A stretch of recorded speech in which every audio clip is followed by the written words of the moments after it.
Why you feel empty even when nothing is wrong. Carl Jung, you've probably had this feeling. You wake up in the morning, the sunlight is gentle, your body is rested, your job is fine, but your relationships are stable. There's no crisis, no visible disaster, and yet you feel hollow, like something is missing. Not broken, but blank. You go through your day, doing everything you're supposed to do, checking every box society told you would make you feel fulfilled. But deep down, there's a quiet ache, a strange, persistent emptiness, and it haunts you more because you can't point to a reason. There's nothing wrong. So why does it feel so wrong? Carl Jung called this the modern neurosis, a deep psychic disconnection that emerges not from external suffering, but from a lack of inner alignment. We live in a world that has become masterful at solving outer problems: disease, hunger, transportation, communication. But in solving the outer world, we've neglected the inner one. We've become efficient, productive, and connected, yet increasingly anxious, distracted, and detached from ourselves. The result? A civilization full of people who look fine on paper but feel like something essential is missing. And the terrifying part is, most of us don't even know what that something is. Click subscribe to this channel to get more topics you love. Philosophically, this is a crisis of meaning. Not situational meaning, like what's my next goal? But ontological meaning, why am I even here? When you don't know why you exist, when you don't know what your life is for, when your soul is disconnected from your actions, every success feels hollow. Jung warned us about this in the early 20th century. He saw it coming. He said, people grow like plants. They need roots, but we've severed our roots. We've replaced inner wisdom with external validation, depth with distraction, and soul with surface. And now, even when nothing is wrong, everything feels off. So where does this emptiness come from? Jung would say it's the shadow, the parts of ourselves we've repressed, ignored, or denied. Not just the bad parts, but the unlived parts, the unloved parts, the parts that never got to speak because we were too busy performing for approval. But you may have a job, but does it reflect your truth? You may have friends, but do they know the real you? You may have a life, but is it yours, or is it a collage of other people's expectations? We were not designed to live like this. We were not meant to be hyper-productive cogs in a machine, endlessly scrolling, endlessly comparing, endlessly optimizing our lives for maximum efficiency. Something in us, something ancient, wants more. Not more stuff, more being, more aliveness, more depth. But we've trained ourselves to ignore that longing. We medicate it with dopamine. We numb it with distraction. We call it first world problems and move on. But the ache doesn't go away. It just sinks deeper. It becomes fatigue, apathy, quiet desperation. And here's the kicker: the more you try to fix this emptiness with external solutions, the worse it gets.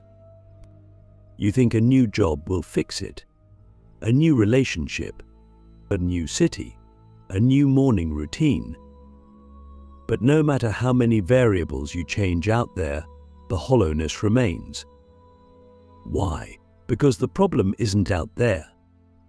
The problem is in here, in the soul, in the psyche. Jung said, your vision will become clear only when you look into your heart.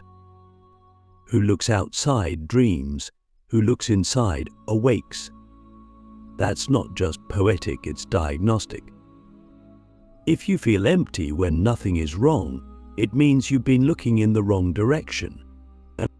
You see, Modern culture is obsessed with surfaces. We've built an entire world around image, speed, and external metrics. But the soul doesn't care about metrics. It doesn't care about followers, promotions, abs, or aesthetics. It cares about meaning, and meaning is quiet. Meaning doesn't shout. It whispers. It shows up in the quiet moments when you're alone, when the noise fades, when the performance stops. That's when the emptiness creeps in, not because you're broken, but because your soul is trying to speak. And maybe that's the real purpose of this emptiness, not to punish you, but to wake you up. What if the emptiness isn't a flaw, but a signal? What if it's not something to be fixed, but something to be listened to? What if your soul is starving not for food or money or comfort, but for truth, for depth, for you? So let me ask you something that might sting a little. When was the last time you were truly honest with yourself? Not just about your habits or your goals, but about your being, about who you are when no one's watching, about what you believe, what you long for, and what you've abandoned in order to be accepted. Because here's the deepest truth: emptiness is not the opposite of fulfillment. It is the beginning of it.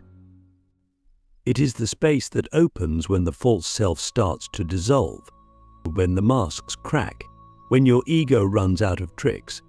That space is painful, but it's also sacred. It's where the real work begins. Not the work of achieving more, but the work of returning to yourself, to your soul, to a life that is lived from the inside out. The myth of the fulfilled self. Why success without soul is still emptiness. We live in a world obsessed with the idea of the fulfilled self. It's everywhere in motivational speeches, self-help books, productivity gurus, social media influencers. The message is loud and consistent. If you just work hard enough, optimize your habits, build the right mindset, and never stop hustling, you'll eventually arrive at a place of complete satisfaction, or a place where you feel whole, complete, and fulfilled. But here's the dark secret no one wants to admit. You can do everything right, hit every milestone, get the body, the job, the relationship, and the lifestyle, and still feel empty inside. Carl Jung knew this. He didn't just observe it in others. He saw it in the very fabric of modern life. And he realized something radical. Fulfillment isn't found in success. It's found in soul. The myth of the fulfilled self isn't just misleading, it's dangerous. But because it convinces you that the problem is always one more achievement away from being solved. So you keep moving, keep striving, you keep building, and every time you arrive, the emptiness is still there. Maybe it's a little quieter for a moment when you get the house, the followers, the recognition, but it never truly leaves. Why? Why? Because you're feeding the ego while starving the soul.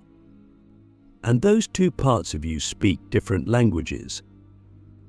The ego wants expansion. The soul wants depth. The ego wants attention. The soul wants connection. The ego wants applause. The soul wants truth. Jung saw this clearly. He believed that modern people were suffering not from a lack of material comfort, but from a spiritual crisis, and a crisis of meaning. A disconnection from the symbolic, the unconscious, the archetypal forces that give life weight and texture. He wrote, "The most terrifying thing is to accept oneself completely." Think about that. Most people don't want to accept themselves, they want to improve themselves. They want to become better, stronger, smarter, more successful. But Jung's point was that the path to wholeness doesn't come from stacking achievements on top of your identity, but it comes from descending into the parts of yourself you've ignored. So many of us are terrified of that descent. We're afraid of what we'll find if we stop performing, if we stop achieving, if we sit in the silence long enough to hear what the soul is actually saying. But that's the only way out of the emptiness. You can't fill a spiritual void with material solutions. You can't silence your shadow by pretending it's not there. You can't avoid the truth and expect to feel whole. And this is why success, on its own, often leads to a kind of quiet despair, especially for those who have made it. Because when you reach the top of the mountain and discover it didn't heal your inner ache, you're forced to confront something terrifying, but maybe the entire ladder you climbed was leaning against the wrong wall. Maybe fulfillment isn't found by going higher, but by going deeper, into the unconscious, into the wounds, into the dreams you abandoned, into the parts of you that were never allowed to exist in the life you built. This is not an argument against ambition. It's not about becoming passive or giving up on goals. It's about anchoring your ambition in something real, something rooted, something that won't evaporate the moment the applause fades. Because if your success is not an expression of your soul, it will always feel like a betrayal. You'll always feel like you're living someone else's life, even if you're doing it better than anyone else. And that's the real tragedy, not failure, but success that leaves you empty. So what does soul-rooted success look like? It looks like actions aligned with your deepest values. It looks like saying no to opportunities that pay well but feel wrong. It looks like creating things that reflect your truth, even if they don't trend. It looks like relationships where you're fully seen, not just admired. It looks like a life where you can recognize yourself in what you do, not just your skills, but your being. Let me ask you something dangerous. If everything impressive about your life disappeared tomorrow, your job, your reputation, your achievements, what would be left? Who would be left? And would that person feel like someone worth being?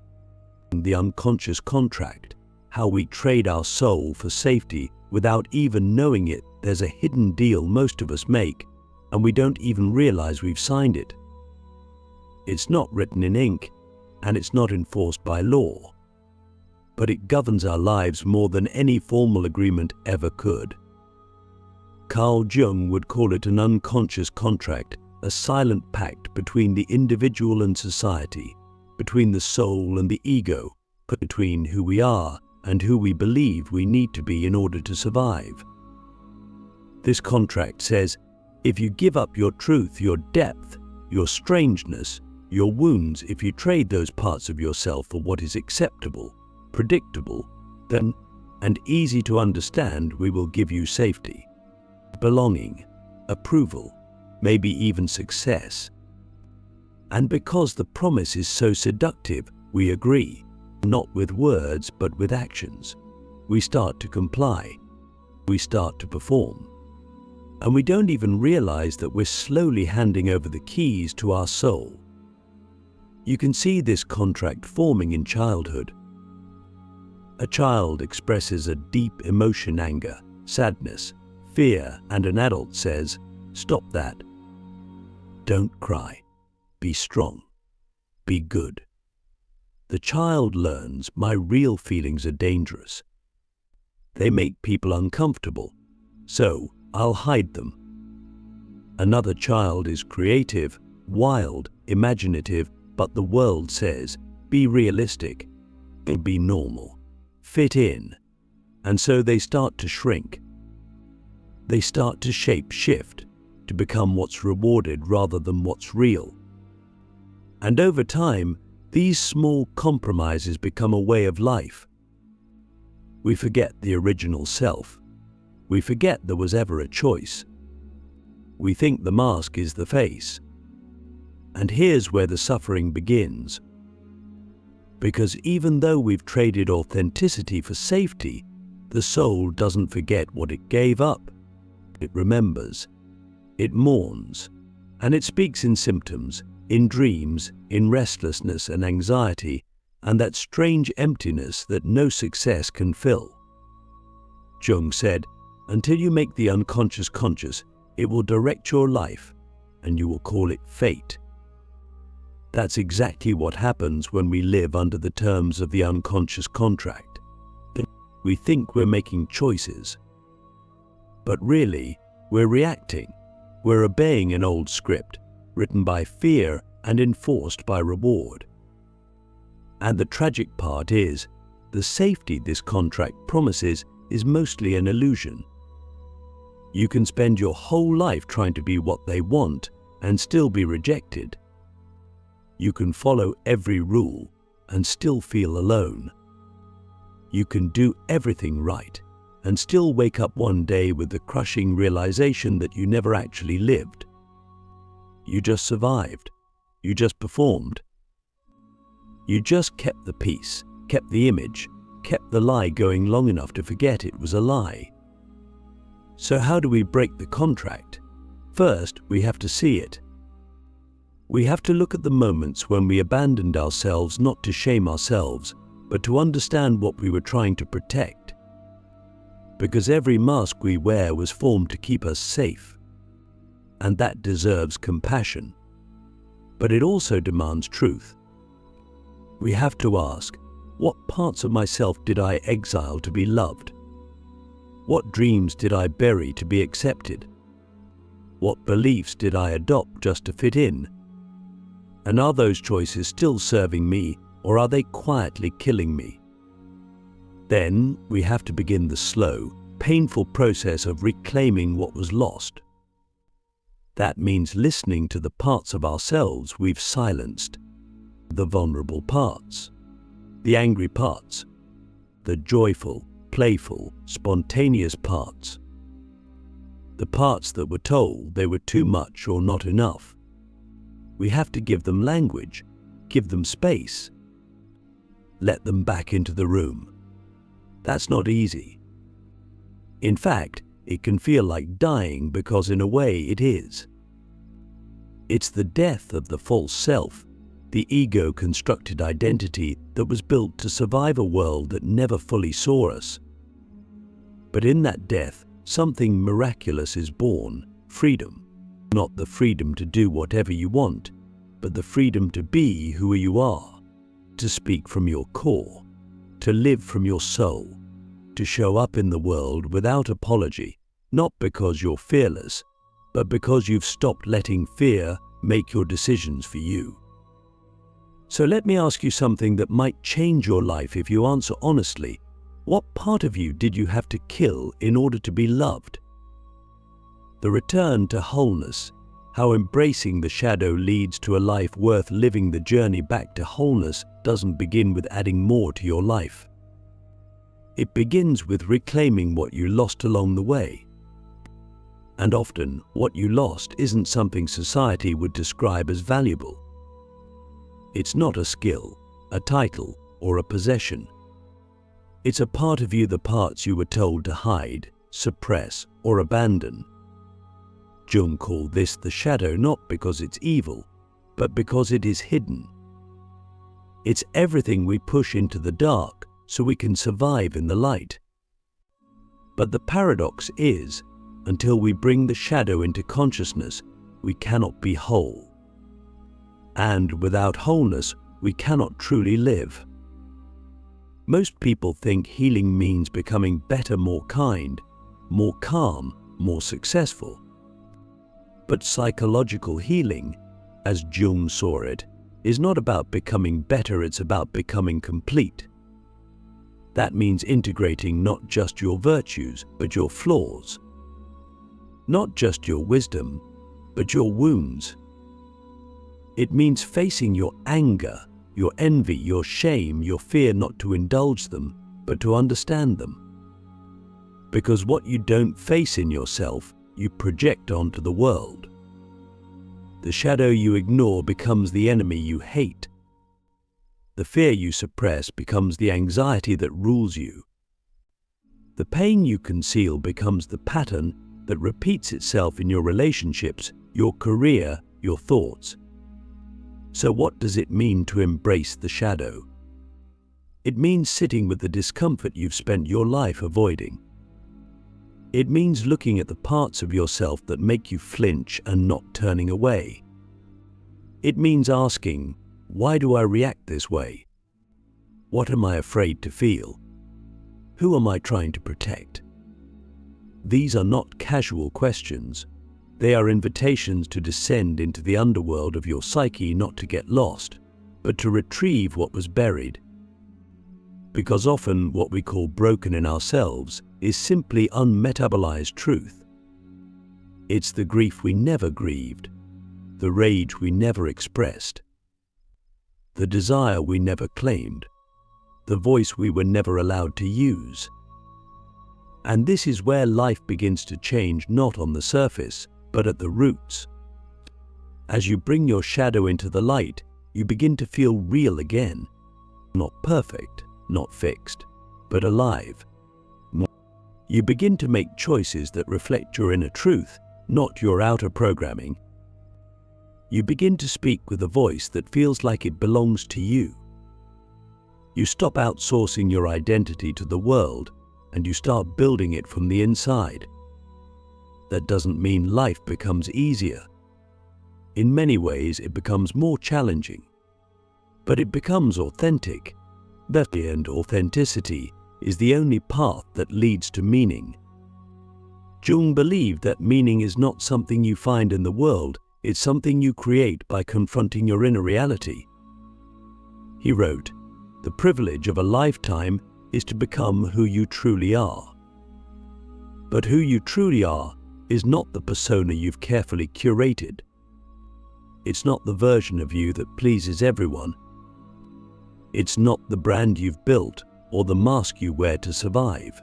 Who you truly are is deeper, messier, wilder, more complex, and infinitely more beautiful. The return to wholeness is not a destination, it's a continual process. You will never be done. There will always be new layers of truth to uncover, new wounds to heal, new shadows to integrate. But each time you do, you come home to yourself a little more. You become less afraid of who you are, less dependent on the world's approval, less fragmented, more grounded, more human. So if you feel empty even when nothing is wrong, know this: the emptiness is not your enemy. It's your invitation. It's the soul's alarm clock, ringing in the silence of your success, reminding you that you were not born to perform. You were born to be. And to be fully alive means to be fully you, light and shadow, joy and sorrow, strength and vulnerability. Let me leave you with one final question. One that might haunt you in the best possible way. What would your life look like if you stopped trying to be good and started trying to be whole?